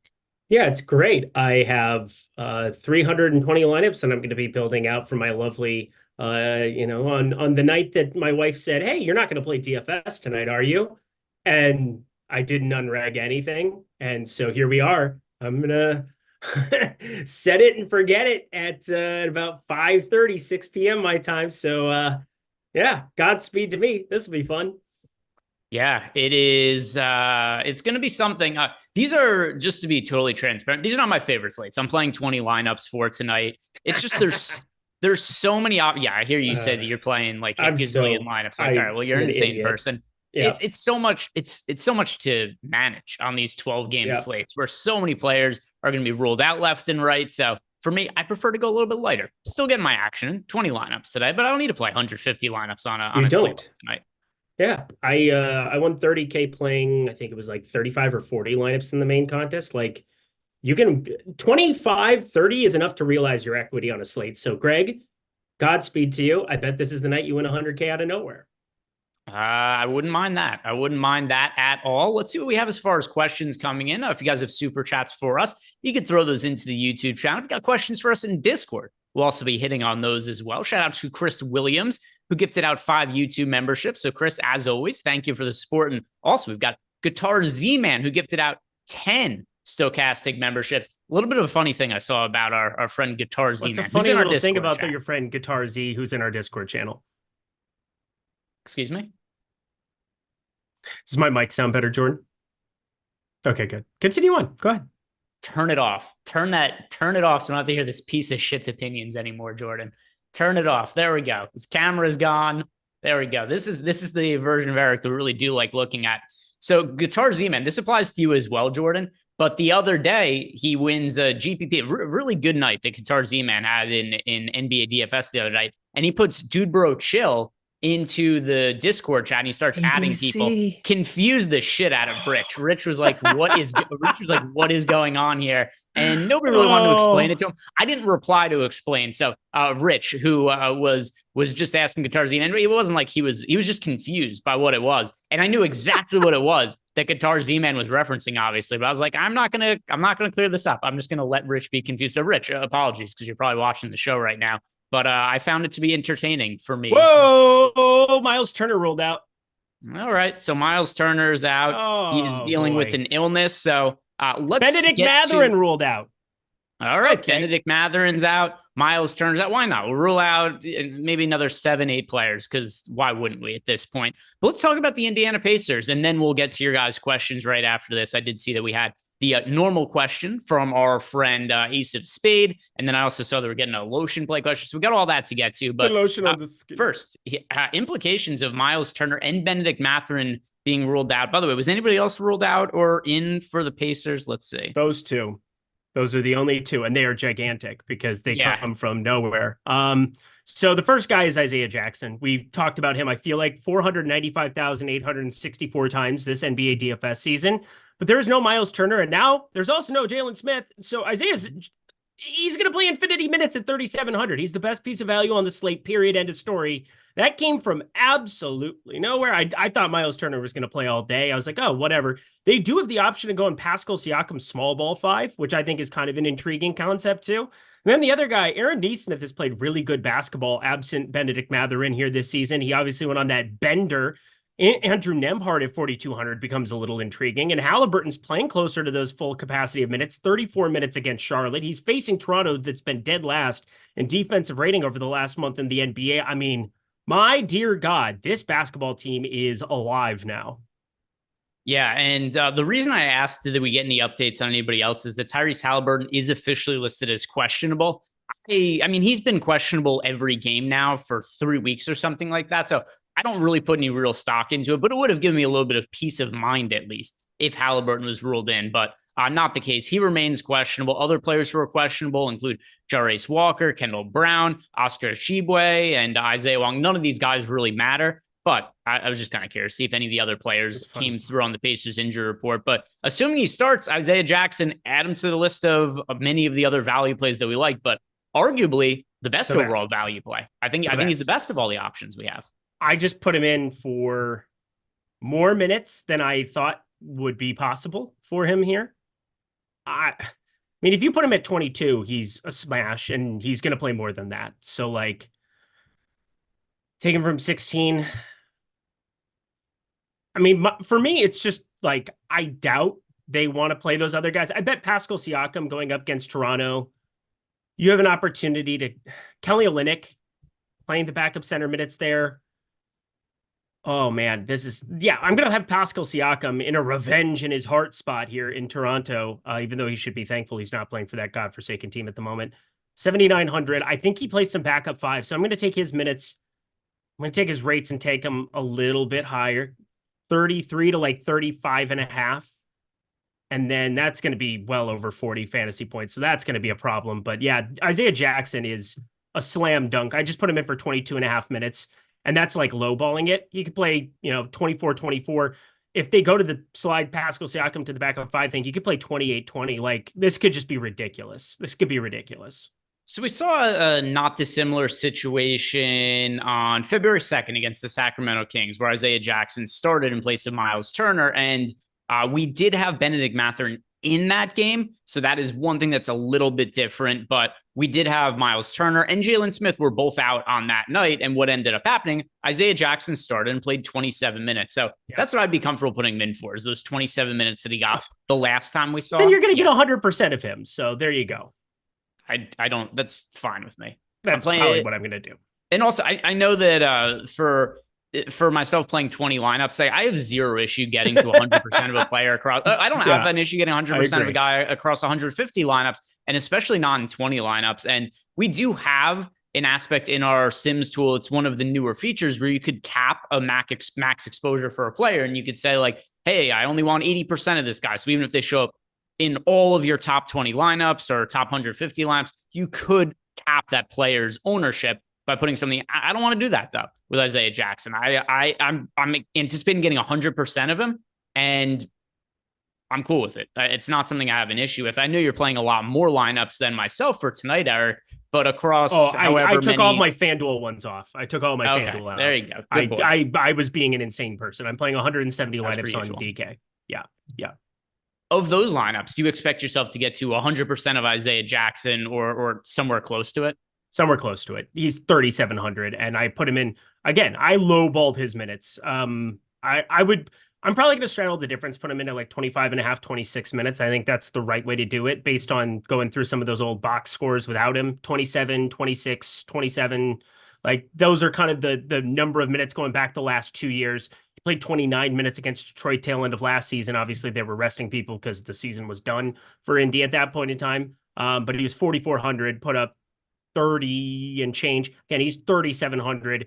Oh, we just updated. Good. 26 minutes is what we've got him in.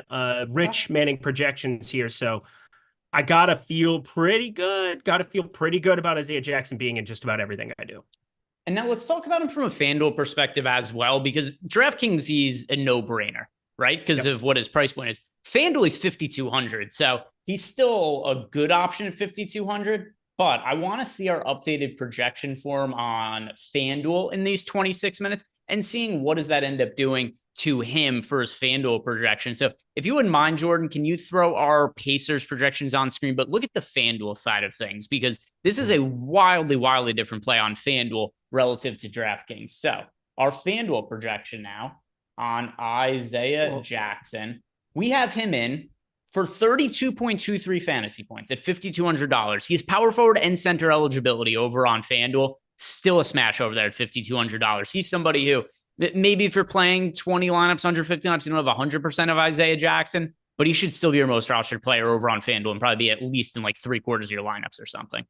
That is correct. Also, with the Bruno Fernando power forward over there, it makes it so easy to just slide to the left. And then Isaiah Jackson, slide to the right. You have both of them power forward eligibility. So crisscross. Have you been to a wedding ever? Do you get my joke? Yeah, I've also been to bar mitzvahs. I just don't. There you go. It was a couple of things. Number one, I didn't find it funny. Number two, also, I don't enjoy these songs with the dumb dances. Oh, because you don't like fun. I forgot that. No, there are ways to have. There are ways to going outside I and have shoveling. my fair share of fun. Jordan, vetting people who are going to shovel in front of your driveway. Yeah, you're not good at those things. Yeah, I know. The YMCA comes on. Eric loses his shit. He's like, "Oh, we all know the dance. Look," and then he's like, "Yeah, I know how to spell YMCA," which is something I know only about half the country knows how to do. But still, the YMCA, all these, it's very lame to me. I don't have any interest in it. Jordan, I'm going to let Jordan settle the score here. Jordan, these dances, the electric slide, the YMCA. Do you get excited when this comes on at a wedding? Absolutely not. No way. There we go. No, he's the worst. Like, we need a sample size of like 200 because this is erroneous on all accounts. Then we're gonna have Jordan Klein, who likes to do bro chill, came up with the original DBC. Yeah, you know me. He's the guy who's going to have the final say in this. No. That will not stand. Yep, I have given Jordan final say. Now, the reason, to be fair, that I gave Jordan final say is because I knew he was going to be on my side, and I wanted to be the one who settled the debate here. And that's it. We've got a good sample size of 3, just like in the UFC. How many judges are there? 3. Not one more, not one less. It's a split decision. And none of them know how to do their job either, so it's fair. The YMCA, it's out of here. Nobody likes it. Let's answer some of these questions that we're getting to from the super chats here. And first, also, Jordan, were any of these answered during the last show? Put a poll in chat too. Okay, cool. So we answered the question from Cornell already. We've talked about a Guitar Z-Man and Chris Williams' YouTube membership gifts. We appreciate you guys very much for that. Now we've got Ace of Spade. Wants to know the best options for DK tiers. So let's go ahead and look at DK tiers. Okay. And already got my I wonder if there. anything has changed since I ran this earlier. Tier 1, we'll find out. It's going to be Jokic for me in tier 1. By a mile. Tier 2, it's going to be Tatum Jason Tatum for me. The only thing that changed, by the way, in tier 2 is that Jason Tatum was already my answer. And since I ran lineups for tiers, Jaylen Brown has been ruled out, which makes it even more so Jason Tatum. Tatum in tier 2. Do you agree, Eric? Yeah. Tier 3. Once again, another one. I ran lineups earlier. And what happened? The Knicks had Isaiah Hartenstein, Dante DiVincenzo were both questionable at the time. I like Jalen Brunson as my favorite option in tier 3, and he's only looked better since then because the players getting rolled out for the Knicks. Brunson in tier 3. Dude, tiers are going to score infinity points because like every tier has a 50 spot in it. Tier 4, Wemby. Wemby, who I was getting a little concerned that Wemby might have been hitting a rookie wall because he had a couple of games where he just didn't really play all that well. The fantasy production was down. The usage was down. Yeah, not the case. Wemby's been a monster the last couple of games, especially last game. Triple-double in somewhat limited minutes with blocks and a blowout win. Wemby in tier 4. I took the under of his 11.5 rebounds. How does that feel? You should tell me how it feels. You're the one who placed the bet. Well, I'll find out. Victor Wembanyama is not my guy here. It's Tyrese Halliburton. I've got him for 52. All right. Tier 5, that's going to be Bam Adebayo for me. By a mile. And then finally, tier 6. There are so many players that look similar in this tier you could go to. Murray, Zion, Markkanen, Vooch, De'Aaron Fox. I mean, all of these guys within like a fantasy point of each other. I'm going to go with... I'll go to the guy who didn't play yesterday, DeJounte Murray. I'm going to go with Zion Williamson, but I don't mind it. It is tight here. I mean, you could... It's all the other tiers I find have pretty clear answers in terms of who I prefer, but not this one. Tier 6, if you guys want to build like a core of 4 of these tiers, maybe just lock some players in and alternate some of the other ones. I mean, tier 6 is where you can get different. Like I said, Murray, Williamson, Markkanen, Vooch, Fox, KD, just so many guys here that project similarly. So tier 6 is a big toss-up tier. The other ones, though, fairly clear for me. Shout out to Malukar, who gifted out 5 YouTube memberships. Malukar, we appreciate you as well. And then Phil Senzig, lotion play of the night, and then favorite bet of the busy night. So lotion play, and then the lotion, it gets some work in on Valentine's night. So Eric, lotion play, who's taking home the lotion play for Valentine's Day? Is it a little bit different than put the lotion on the skin? Is it more of like, oh, put the lotion on the skin? Is it different today?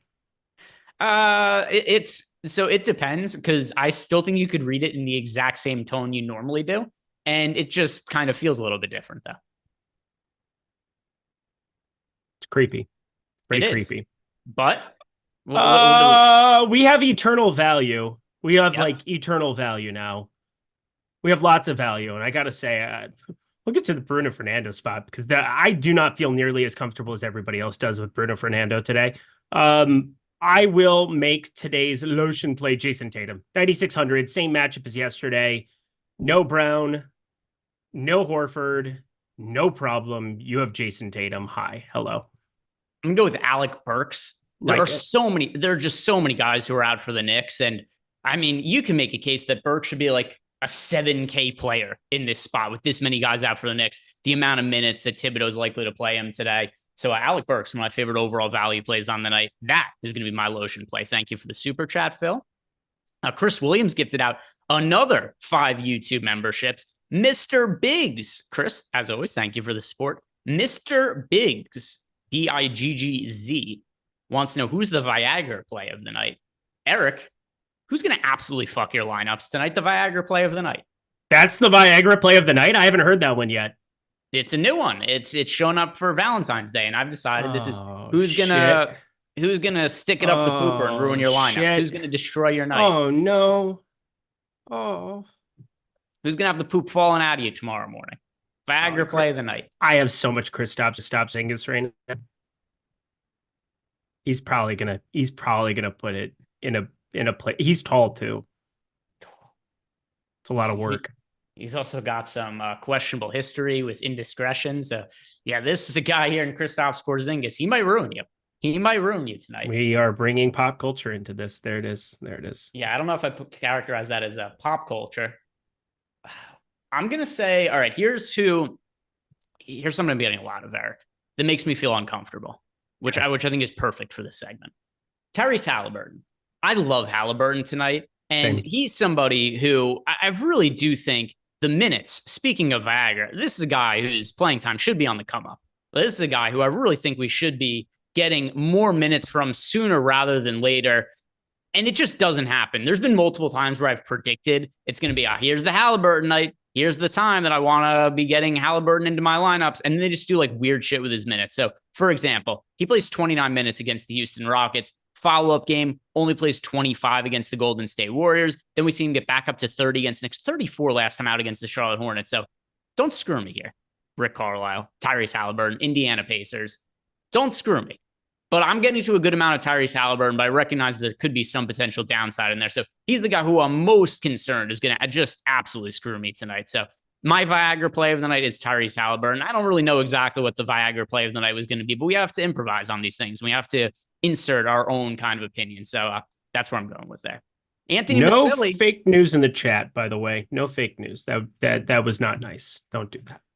Well, what'd they say in the chat? He just said Zion was out. Zion is not out. It says very clearly that Zion Williamson will play. So it's either a reading comprehension thing or you wanted to be a dick thing, and neither of them are going to allow you to be in the chat anymore. Could be both. Could be both. You never know. Could be both. Could be both. Let's see. What do we have here in the? Well, this is Anthony Maselli's 20-year anniversary. That seems unlikely to me. That's what it says here. It says that this is a super chat for his 20th anniversary. So Anthony Maselli, who has apparently been a member of the Stochastic YouTube channel since, I don't know, 12 years or so before it even existed. So Anthony Maselli, real hardcore. One of our day ones here. Anthony's asking for our favorite players per position on FanDuel. And then also, Eric, favorite PGA nuke. He wants a PGA nuke from you. You can get a PGA nuke from me. I think that is capable. What was the first part of the question again? He wanted to know our favorite plays at each position on FanDuel. All right. Favorite play at each position on FanDuel. I had lineups there. I'm going to just assume that Jackson is now amongst everybody there, along with Jokic at the center spot. So there is that. At point guard, when I was building out earlier, it ended up being, that's why it is. I have it grouped just by the center position on FanDuel right now because I was doing that stuff earlier. Alec Burks still, I mean, there's nothing that's going to change that point guard, shooting guard. I really like, because again, the FanDuel slate has the Clippers game. I like getting exposure to James Harden and company there. Small forward was Paul George earlier for me as well. And power forward was Aaron Gordon. And I'll do mine here, and then do a PGA nuke for him as well. So we could actually, you know what we'll do, Jordan? We'll double up on the nukes. We're gonna read my answer to this question, and also I realized I forgot to answer. So Eric put in that he had for a bet for Phil, he had under 11.5 rebounds for Wemby. It's down to 10.5 now for what it's worth. Scotty Barnes under 7.5 assists is a bet that I like today that I placed.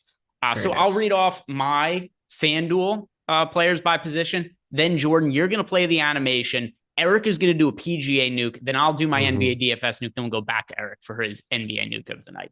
But my favorite players at each position on FanDuel: point guard for me, that is Alec Burks. Shooting guard, James Harden. Small forward, Paul George. Power forward, that is Bruno Fernando for me. Actually, I'm going to switch up.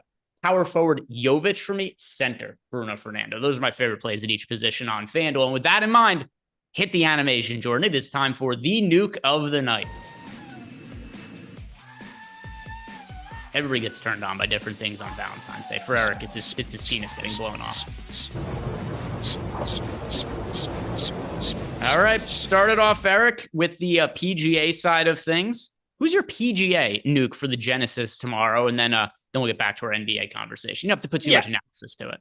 Okay, well, yeah, because obviously this is a different show, but Emiliano Grillo is sub 7K for you yet again. I just had really good rapport with this guy. He ended up cashing the low South American player in the field from last week ever so slightly. He ended up tying, actually, Jonathan Vegas, who bogeyed 18. It ended up being a bit of a sweat. Nobody cares about those such things. But from a DFS angle, Emiliano Grillo learned how to putt. He is basically like the Happy Gilmore when it comes to that. Just a guy who's been a great ball striker. But now we've seen a run of form. 7th at the Sony, 20th at the Farmers, 14th at the AT&T, 22nd at Waste Management there.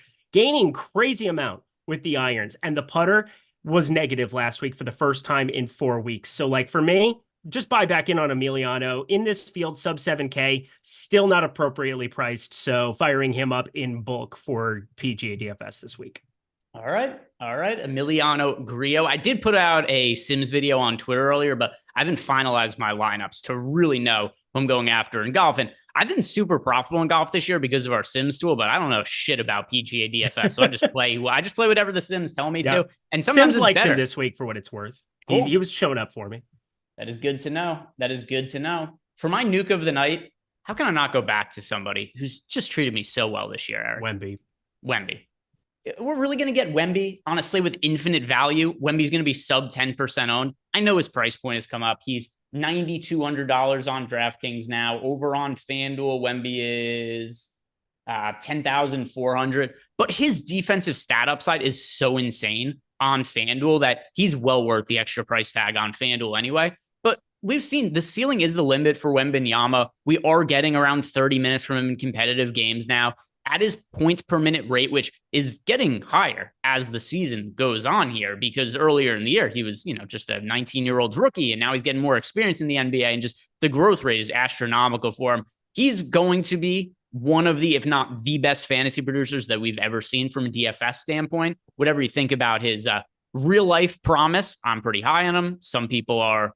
Everybody's relatively high on him, but some people, lesser so than others. But I'm really confident he's going to be an absolute stud for DFS purposes as long as he's healthy for the next 15 years or so. Give me Wemby at low ownership tonight. Eric, your NBA nuke of the night. Yeah, NBA nuke of the night. I don't know how you look at Luka Doncic at 11% and not get really excited about something like that. I'm pretty shocked at that kind of a number.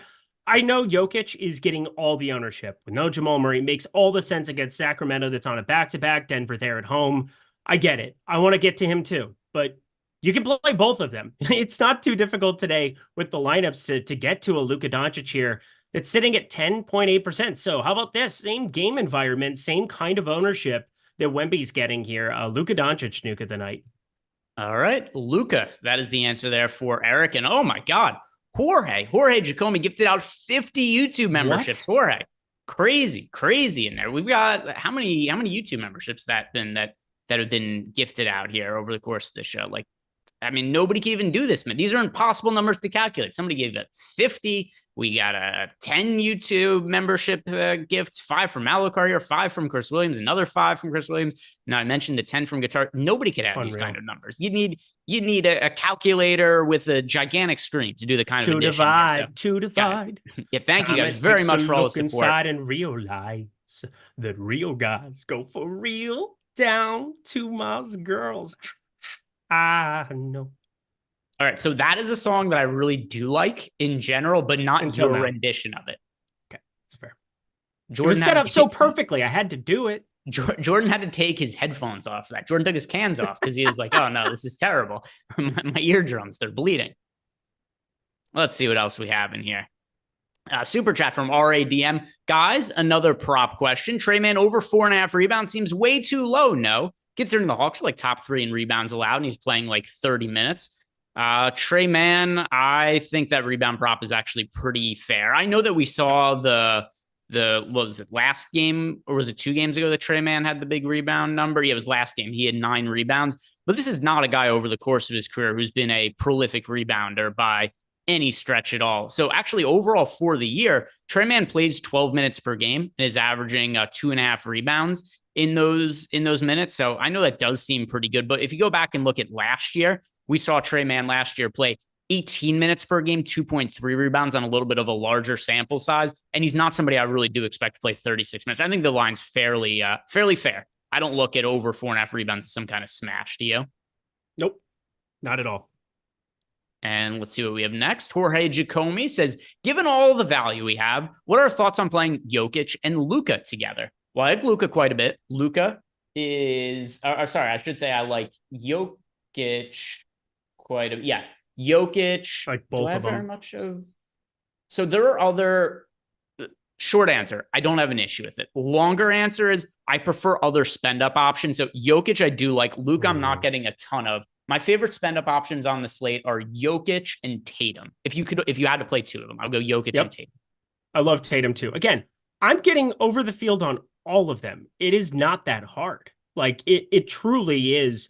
Like there's certain mid-range plays. I mean, I wrote up 2 mid-range plays, and now like with this Knicks starting lineup that we got and everything else too, that just confirms that Burks is going to be the dude. Yeah. Like there's just so many stars and like everybody in my lineups looks to be above 9K and below 5K. That just is kind of the way this slate is shaking out.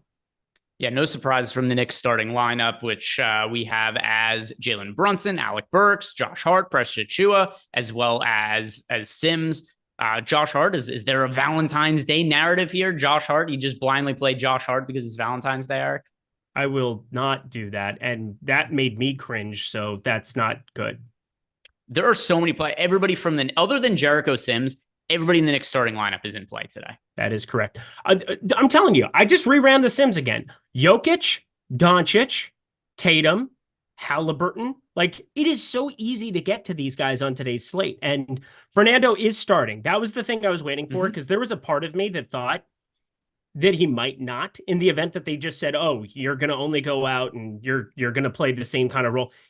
He had back spasms like 2 weeks ago. I talked about this, where they were talking about wanting to keep him limited. He hasn't played over 14 minutes yet. I'm not putting him over 20 minutes. Everybody else in the industry has him over 20 minutes. I still think there is a chance that this game goes small very quickly. And the Bruno Fernando thing freaks me out. So that's the one piece of value I'm lower on. I still have him in 22% of my lineups, but I am much, much lower than him than the field. And I'm just kind of getting other pieces that surround that one. But otherwise, so easy to go stars and scrubs today. See what we have for our next question. Mr. Biggs says that he's glad that Christian Wood and Grady Dick were not on Viagra. Jesus.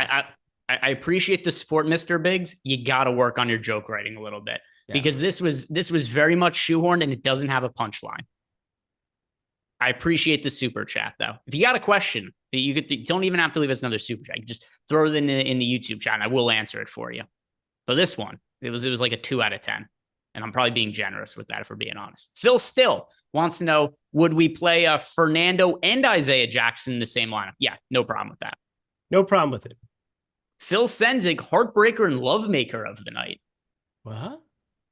Heartbreaker. Okay, so the heartbreaker is just who we kind of answered this before, but who do you think is going to break your heart tonight, Eric? Yeah, I mean, it probably ends up being somebody different. I can't even remember who I said once upon a time now at this point. It's been so long ago. It won't be Cole Anthony. It won't be Keontae George anymore. It won't be, can't even remember who I said before looking at the slate. There's so many things that have changed here that I can't even recall. Probably, again, I'll make Jason Tatum. I have so much Jason Tatum. I have so much Jokic. It's going to be somebody expensive that pisses me off for sure. It's going to be somebody I don't have, right? Because there's so many good options on the slate. It's going to be somebody who it's like, oh, I like this guy. He projected well, but because there's 10 billion guys to get to on the slate, I just didn't have as much of him as I wanted to. That's what it's going to be. Yeah. I think I said Porzingis before was the guy for what it's worth, but Porzingis I have a ton of still. He'll probably let's see the other part of the question. Who's the love maker of the night? Who's the guy who's going to make our lineups? Ooh, yeah. That's Jokic for me. Baby? Just a big, sexy, exotic play. Jokic. Yeah. Yeah, girl. Nikola Jokic. There it is. Do you have, is that going to be Jokic for you as well, or do you have a different one? Yeah. Welcome to some smooth jazz with Nikola Jokic. I like it. Do you have another one? Eric's very hesitant to give a real answer here, and I'll tell you why. Because he knows that whoever he answers here, he is going to be romantically tied to for the rest of the NBA season. Probably. So who do I want to be romantically tied to? That's the question. Dikembe Love Maker. No, let's do this one because I don't think anybody's playing him, and I'm surprised. Well, again, I'm not surprised by anything that's happening now because it's just wild how much value we have. But Jalen Brunson, oh yeah, gonna play that smooth jazz for you tonight. It's not a bad answer. It's not a bad answer at all. I could get behind Jalen Brunson. I mean, word choice could have been a little bit better there. But yeah, no, I think Jalen Brunson, considering how many guys there are on the Knicks to be getting to on this slate with them being shorthanded, no issue with that whatsoever. Let's see what we have next here. This one is from Teddy Wayman, favorite Utah player on FanDuel. Thanks and cheers. Let me check out that. Anybody I really like from Utah on FanDuel? Oh, really? Let's see. This boy Weiland, dude, it's Valentine's Day. You got to let it rip, son. You got to have some fun. Just to throw some Valentine's Day vibes out there, I'll say Colin Sexton, but I really don't like anybody. I really don't like anybody on the Jazz. Oh, buddy, let's go. I got him in 5% of my FanDuel lineups. Actually, is the most exposure I have to any Jazz player. I mean, yeah, let's do Sexton. I have the most of Lauri Markkanen, I think, at this point, but I have 2% of him. I don't have any Utah at the moment. I thought I was going to be jamming Jordan Clarkson coming into this slate, and now Keontae George isn't even chalk anymore. So, like, I mean, this is just wild. This is a wild slate. So we have next, we've got a question here from Coley Poston. He wants to know, is there a 3 minimum salary? Okay, I see what he means. Is there a player for the flat 3K with forward eligibility that we want to get to on tonight's slate?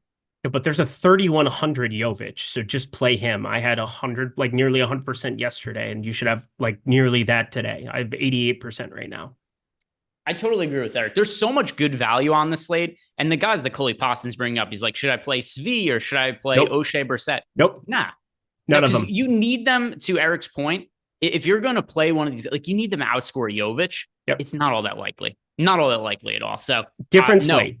There are so many good value plays. Don't go play a not good value play on a slate with a lot of good value plays. The cheapest forward you should be rostering is Jovic, and he is not that much more expensive than 3K. That's the guy you want. Cornell Granville wants to know what kind of lineups would you use in the generator today? Balanced, chalky, or contrarian? For a slate of this size, I say just go chalky, because then you're just going to be getting to the good value plays. You don't want to be doing something contrarian where like doesn't give you Jovic lineups or something. Correct. Just do the chalk. And the ownership is going to be spread out enough today where it's not like you're going to be jamming 70% on players. So lineup generator, go ahead and do the chalky lineups. If you guys want to sign up for the lineup generator package, use the link below in the description box. Also, is going to get you access to the Discord channel. In addition, just being the lineup generator, which builds lineups for you and also includes our player projections and ownership projections within the lineup generator. BD wants to know, do we like Jalen Johnson more with Okongwu out? Jalen Johnson, somebody you like? My answer, by the way, for this is going to be, I like him more with Okongwu out, but he's not a priority on this particular slate. I was in love with Jalen Johnson too. I wrote up Jalen Johnson. I wrote up Jordan Clarkson. That was 3 hours ago before this happened, before all of this. And I only have 4% Jalen Johnson. I have more on his fantasy score over on Prize Picks, the sponsor for us today. So if you guys want to check them out, Prize Picks, a great opportunity to go make some money there in the Pick'em streets. I'm firing up cards nonstop over on Twitter or /X/ on TikTok. I've got pretty much anything going you could want in the Pick'em streets here coming down the pipeline. So if you guys want to check out Prize Picks stuff, I've got some pretty good content firing up early. All of those lines have moved considerably here. The number on Jalen Johnson sitting, I believe 38 was the last time I looked at fantasy score. He opened at 36.5. Too low, way too low. But you kind of need 50 out of Jalen Johnson today. So you're asking for a little bit more out of him here. Obviously, you're going like a balanced route with 2v2 kind of a spot instead of stars and scrub. And today I'm going to go the stars and scrubs side just about every single time. FanDuel, he was completely out of play. On DK, I think you could still get to some Jalen Johnson. But again, I have 4%, whereas I had 28% coming into 1 p.m. my time. So yeah, that was 2 hours and 45 minutes ago. So much has changed. It's a stars and scrubs slate, which here's what happens all the time on these stars and scrubs slates. The players who are like the upper mid range of the mid tier, like those guys who are pricing like the 7 to 8K ish range, they just end up falling by the wayside. They just don't end up being the top projected lineup. So to your question, BD, Jalen Johnson does look better than if Okongwu was in, but it's not enough to make him a priority on this particular slate. Thomas Ryan wants to know DK favorite plays at each position, and thanks. So I am rerunning lineups right now to take. Kind of disappointed Chat didn't have a position joke today on Valentine's Day. That was a miscalculation on your part, y'all. You wilding out yourselves, and you couldn't even bring that one home for me. I'm disappointed. Good point. Good point. I think there would have been questions who were like, what's your favorite position tonight? And, really broad ways that Eric and I could have kind of riffed, but now we've only got 14 minutes left. Corkscrew.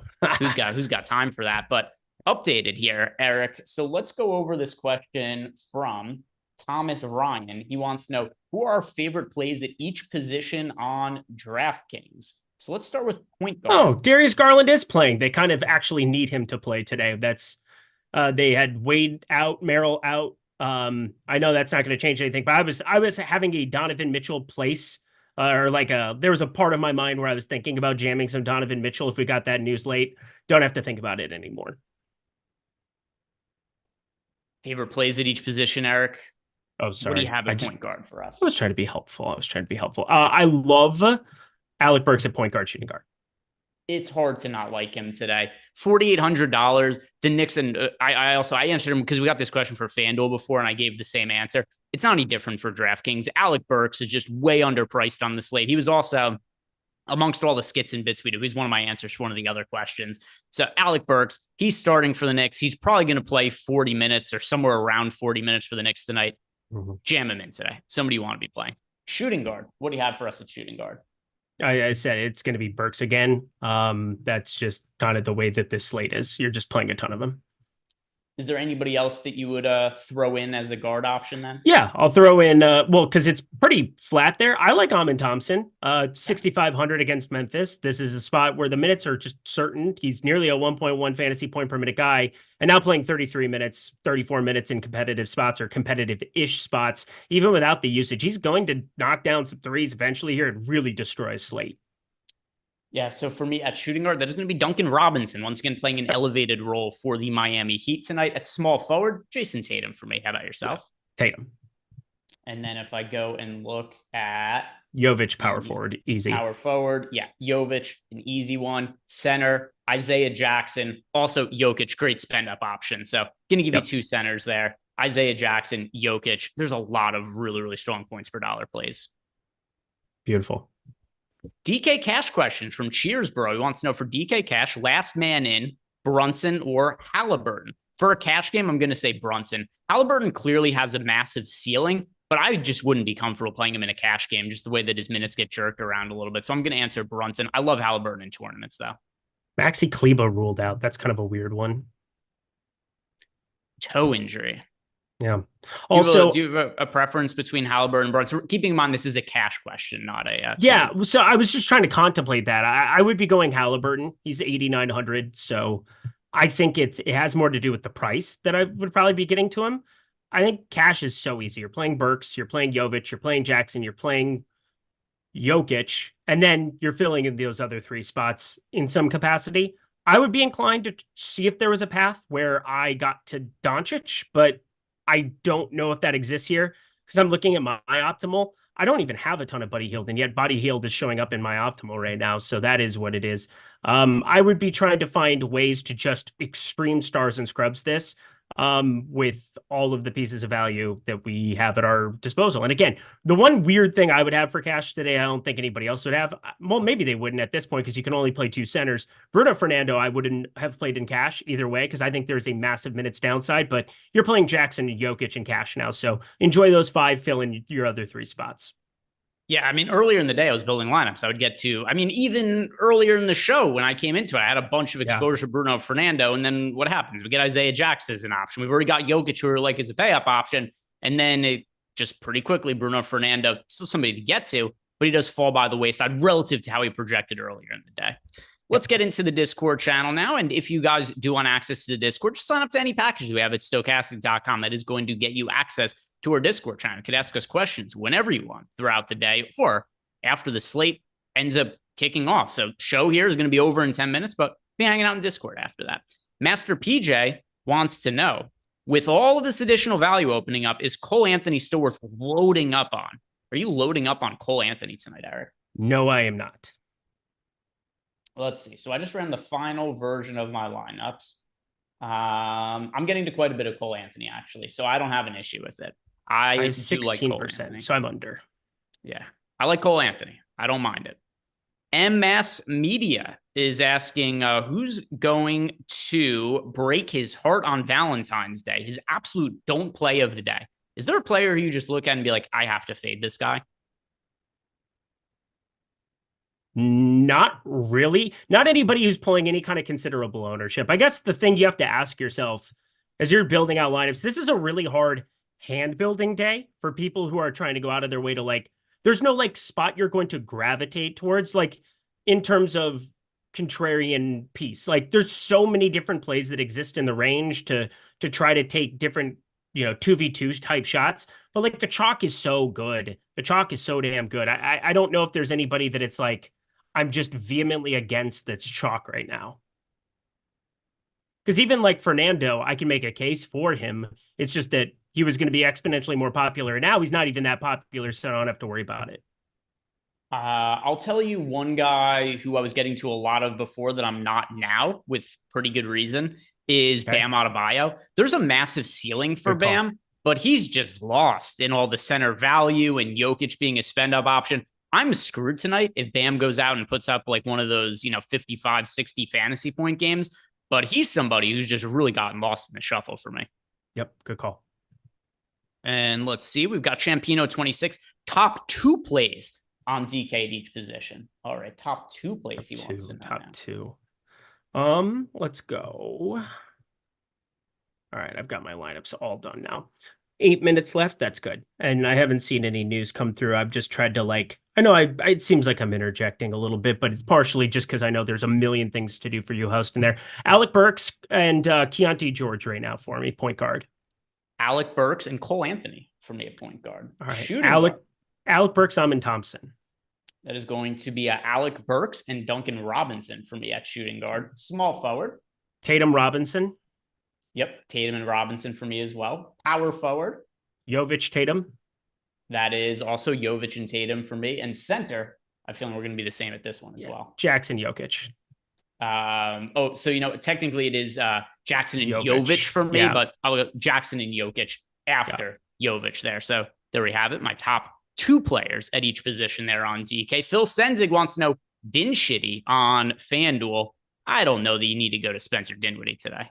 There is no world where I would click on Spencer Dinwiddie's face today. None. Not this world, not another world. I award you no points, and may God have mercy on your soul. Is there a different part of his body you would click on today? You just said his face. I don't know. Maybe there's another part where you're like, that's more intriguing. I'll keep that to myself. All right, fair enough. We got another super chat here from R Gravy. He needs a forward on DK for $3,200 or less, and he already has Jovic. 3,200 or less. This is going to be so gross. Again, these are the kind of things where you're just going to have to rebuild. I would say Obi Toppin. Obi Toppin actually is doable. Obi Toppin isn't like I've Toppin in lineups. It's still thin, but like Obi Toppin. Yep, Toppin. I think that's an acceptable answer for today with Miles Turner as well as Benedict Mathurin out. Toppin, somebody who we have seen, especially if Jackson gets into foul trouble, they're cool with putting Toppin out there for extended minutes. And then we've got a Teddy Wimman, Duncan Robinson, or Cole Anthony on FanDuel. I do prefer Duncan Robinson to Cole Anthony. Samesies. Getting back into our Discord channel, we've got a question here from, this is so annoying. Discord wasn't showing me all my notifications. Now a bunch of these questions came through all at the same time. JEW, what's our favorite players to fade in DK single entry? And does Burks take away usage from Brunson? No, not really. I mean, the Knicks guys are going to, yes, is the technical answer, but not enough to where I don't want to play Jalen Brunson. Like Burks starting as opposed to it being, I don't even know like who else the Knicks would have potentially considered. I know like what you're saying. Like when Quentin Grimes was playing extended minutes at shooting guard when he was still on the team. Yes, Burks takes up more usage than somebody like that, but it shouldn't prevent you from getting to Jalen Brunson. As far as my favorite player to fade in DK single entry, Bam Adebayo. Same. Warren, is it okay to play Bruno Fernando and Isaiah Jackson together? Yes, it is. Yes. We've got Nicola 9292 wants to know, are we willing to play Anthony Black tonight at 3K on DK? You could. I wouldn't prioritize. If you had like one lineup with Anthony Black, all right, cool. There's players who are out today, but he's not somebody who I'd be going out of my way to roster. Too thin. Next question here is from Luista11 wants to know. Sam Hauser starting. Sam Hauser starting. Ooh, so what's the starting lineup for the Celtics? Holiday, White, Hauser, Tatum, Porzingis. I assumed as such, but like I wanted confirmation of it. Sam Hauser was somebody cheap, 3,500. I think that's doable now. If you want to try to get a little bit late exposure, that still doesn't lock for half an hour, but wanted to grab the attention. Go ahead and go back to the chats. Yeah, no, I think Sam Hauser is a good value play now that he's confirmed starting. I actually thought he was going to come off the bench today. So yeah, Sam Hauser in play now. That is for sure. Good shout out there from Eric. We got a super chat from D-Buff. He wants to know Eamon Thompson and Denny Avdia or Duncan Robinson and Jalen Johnson. This is a Yahoo question. That is going to be Duncan Robinson and Jalen Johnson for me. Samesies.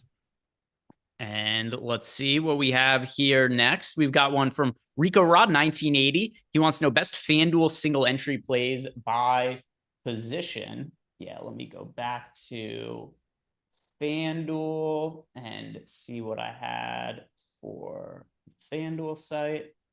All right, so FanDuel, point guard, Alec Burks, shooting guard, James Harden, small forward, Paul George, power forward is going to be Nikola Jovic for me, and then I'll still go with Bruno Fernando over at center on FanDuel. S.A. Johnson, 98, wants to know... Actually, I'll go Isaiah Jackson center instead of Bruno Fernando. Isaiah, where was it? Oh, here. It was S.A. Johnson wants to know thoughts on Halliburton. Really good tournament play. Wouldn't play Halliburton in a cash game just because of some of that minutes uncertainty for tournaments. So, yeah, I love the upside of Halliburton. I think he's live to play a full allotment of minutes. Did you wind up with a lot of Halliburton, Eric? Yes, like 30%. I dig it.